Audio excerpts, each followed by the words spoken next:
All right, as you saw there, some news broken on WCNC Plus here. We wanted to take you from that discussion on President Trump's approval ratings coming up on 100 days of his administration, second term, of course, to an update that we're getting right now from NASA. So this is underway as astronaut Don Petit is sharing more details of his 7-month mission up at the International Space Station. This started just a few moments ago. Just quick fun fact, Mr. Petit returned a few days ago from space on his 70th birthday. So let's listen in now.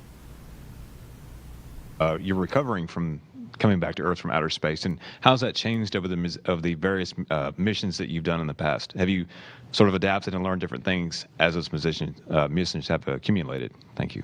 Okay, recovery. What do you do when you come back to Earth?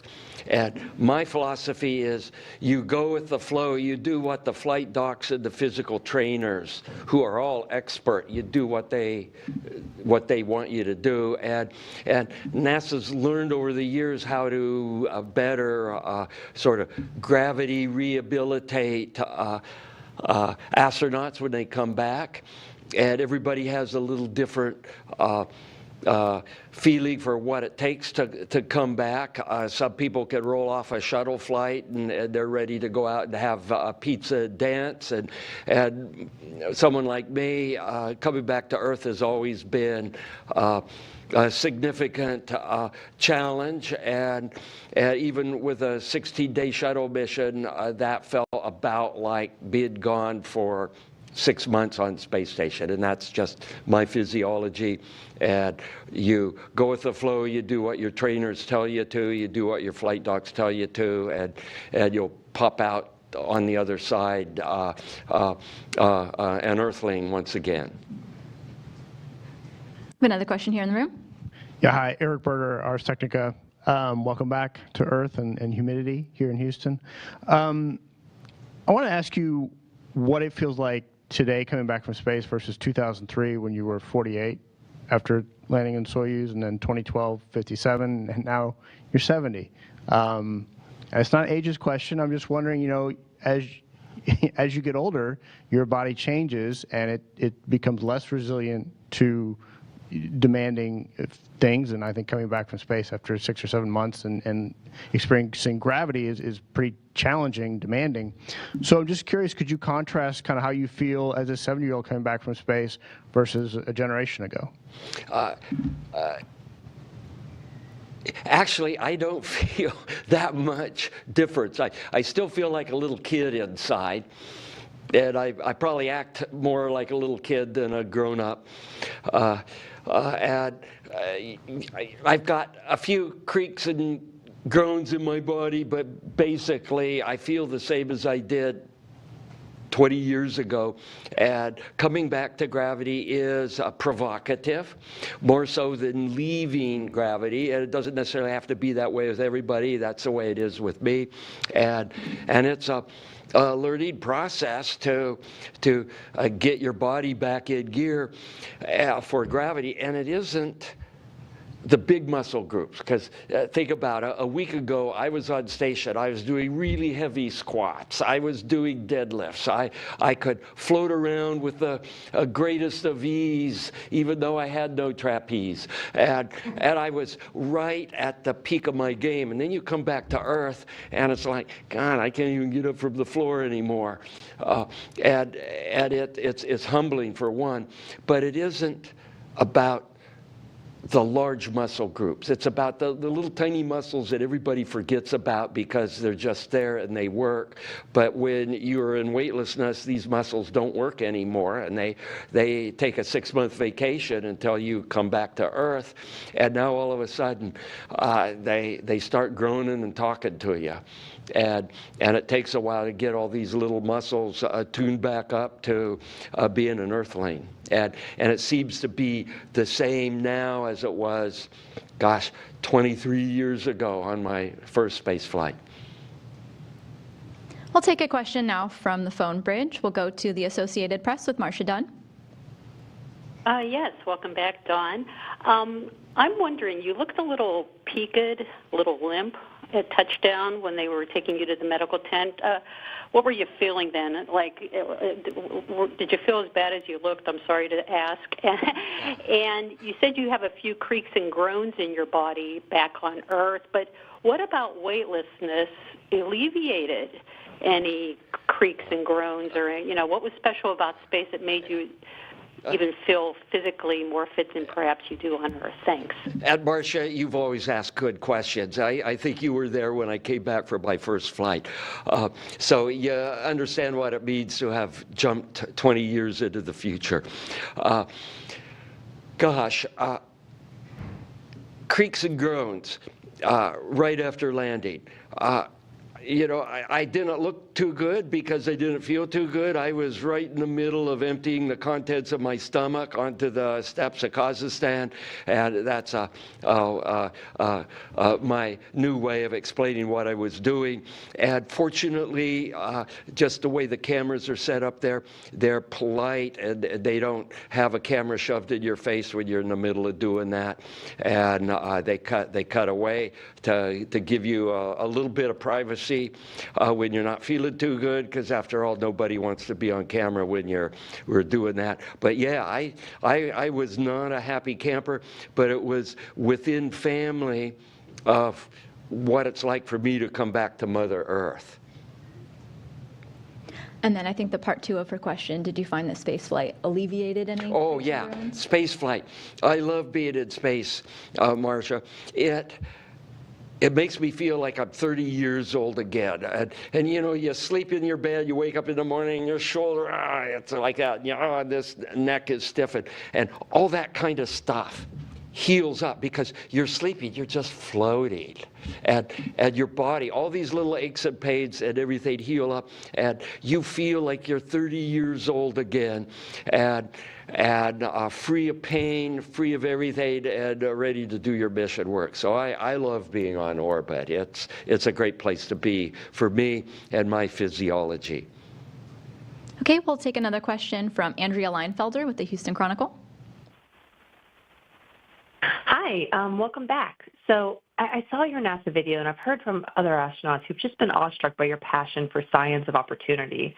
I'm hoping you can tell us your favorite science of opportunity experiment on the station with lots of details, please, and why you enjoy doing these in your downtime. Thank you. Let me first jump into my downtime. I'm not a big email person. I'm not a big social media person, but don't tell that to Chelsea. And while I'm here on Earth, and I want to spend very little time doing that kind of stuff when I'm on space. I want to spend my off-duty time, and I like the concept of off-duty. It's not free time, it's off-duty. You're living on a vehicle that you could be called back to do emergency or warning kind of things at the drop of a hat. You got to keep your wits about you, so you're off-duty. But what do you do during your off-duty time? And I have a habit of doing things off-duty on station that you can't do on Earth simply because I'm in space, and I want to do things in space that you can only do in space, and I'll worry about catching up with TV programs and things like that after I come back. So that's that aspect of why I spend time in space working on science of opportunity. Getting to one of my favorite experiments, and this was something I did like the last 2 weeks before I came back. In my personal gear, I brought a wire frame, so it looked like a big U, and then I had one side of the U that's a slider, so you could slide it. You could slide it about 1.5 feet. And I use this to make stretched thin films, where you start off with the slider all the way at the top, and you put a known volume of soap solution there, and then you could slide the bottom down, and you could increase the cross-sectional area. And since you know the initial volume, now you know approximately what the thickness is. And so you could look at stretched thin films in an environment without the effects of gravitational weight, of gravitational forces. And I looked at multiple different kinds of solutions. I looked at just pure water, and you can make stretched thin films of pure water, which you can't do down here, but you can do it there. And then 2 different kinds of surfactants. A natural surfactant based off of palm oil, Castile soap, and then our good sodium lauryl sulfate, petrochemical-based detergent. And then I had access to some high molecular weight, water-soluble polymers, oftentimes known as things like Surgi Lube from our medical kit, things like that. And then you could make concoctions of all of these and look at the effect on the stretched thin film as a function of pulling down the wire and looking at the film thickness. And that was about a 2-week investigation I did in my off-duty time right before I came home. And I still have all these pictures and a lot of video, and it's something that it's going to take a long time for me to look at it and try to figure out what it all means. I'm going to go to a question on social media. Zev on Instagram asks, what is the best part and the worst part about living on the ISS? Oh, the best part is being in weightlessness, and you can fly around the room like Peter Pan. I mean, that is just so much fun. The worst part, and that's maybe dealing with a whole bunch of little tiny parts. You could move something the size of a refrigerator around with a couple of fingers, but if you have a whole bunch of little tiny parts, they could just float all over. And just think about, you have a flash on your camera, and you pull it off. You need to change the batteries. It holds 4 batteries. So you got 4 new batteries. You got the 4 old batteries. You got the door, and then you got your flash, and you're juggling all these things around. How do I do that? You can't just set them on the tabletop. And oh, what happens if you mix the new batteries with the old batteries? They all look alike. And a simple voltage measurement may not tell you the new battery from the old battery. So it's just, how do you juggle all these little things, which are so easy to do down here because you set your new batteries in a nice little row here, and you put your old batteries in a little row there, and then you just deal with them. And you have to have a different technique when you're on orbit, and it takes a while to learn how to do that. We'll go back to our phone bridge with a question from Ryan Caton with NASASpaceflight.com.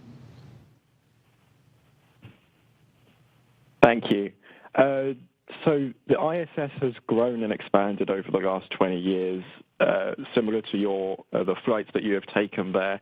What was it like seeing how the station has developed over time, like comparing the station now to your first mission? And was it also kind of bittersweet, considering that it's going to be deorbited in approximately 5 years' time?